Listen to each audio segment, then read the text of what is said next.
ជំរាបសួរបងប្អូនទាំងអស់គ្នាខ្ញុំឈ្មោះហ៊ានបើកុនតាវងគឺជានិស្សិតជំនាញ SME Management នៅក្នុងសាលា LSI Business School ហើយរយៈពេលប្រហែលថ្ងៃនេះគឺមានបាតុភូមកពីសហភាពអឺរ៉ុប Erasmus គឺខ្ញុំមានអារម្មណ៍ថាសប្បាយចិត្តពេលឃើញពួកគាត់ផ្ដល់ឱកាសដល់និស្សិតកម្ពុជាដែលអាចមានឱកាសនៅក្នុងការexplore ទៅលើproject ហើយនឹងមានឱកាសនៅក្នុងការរៀននិងទទួល scholarship ដើម្បីអាចទៅរៀនបន្តនៅយុរ៉ុបបានពិតជាសប្បាយចិត្តនៅពេលដែលឃើញទទួលបានឱកាសថ្មីៗសម្រាប់យុវជនកម្ពុជាដើម្បីរៀន World View ដែលយើងមានចំណេះដឹងជាច្រើនដែលត្រូវរៀនដូចជាថ្នាក់មិញហ្នឹងគឺគាត់បានចូលគាត់រៀនពីរបៀបក្នុងការប្រើប្រាស់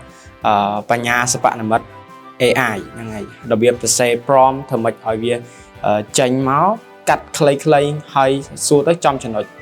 like យើងទៅសេ the best prompt you will get the best result from what you ask ពួកគាត់មកពីខាងក្រៅមកនេះគឺសុទ្ធតែជាចំណេះដឹងក្រៅប្រទេសហើយយើងដឹង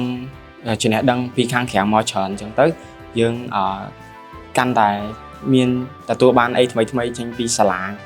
ផ្សេងៗទៀតអញ្ចឹងណាបងខ្ញុំពិតជាអរគុណសាលាមែនតើដែលរៀបចំមិនថានៅក្នុង program របស់សាលា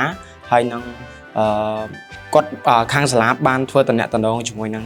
ខាងក្រៅដែលអាចនាំពួកគាត់មកដើម្បីចែករំលែកចំណេះដឹងហើយផ្ដល់នៅឱកាសថ្មីៗសម្រាប់និស្សិតជាពិសេសនៅនិស្សិតសាលា LSI Business School ដែល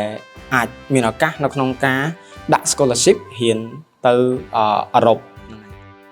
LSI Business School ជាគ្រឹះស្ថានឧត្តមសិក្សាដំបូងគេក្នុងប្រទេសកម្ពុជាដែលបង្រៀននិស្សិតថ្នាក់បរិញ្ញាបត្រផ្ដោតលើជំនាញគ្រប់គ្រងសហគ្រាសខ្នាតតូចនិងមធ្យម SME Management យើងផ្ដល់ជូននិស្សិតនូវសមត្ថភាពភាសាអង់គ្លេសជំនាញធ្វើអាជីវកម្មស្តង់ដារនិងបណ្ដុះចរិតលក្ខណៈល្អដល់និស្សិតគ្រប់រូបសូមអញ្ជើញអាណាព្យាបាលនិងសិស្សានុសិស្សស្វែងយល់បន្ថែមអំពីថ្នាក់បរិញ្ញាបត្រនៅ LSI Business School តាមរយៈ link Telegram ឬ scan QR code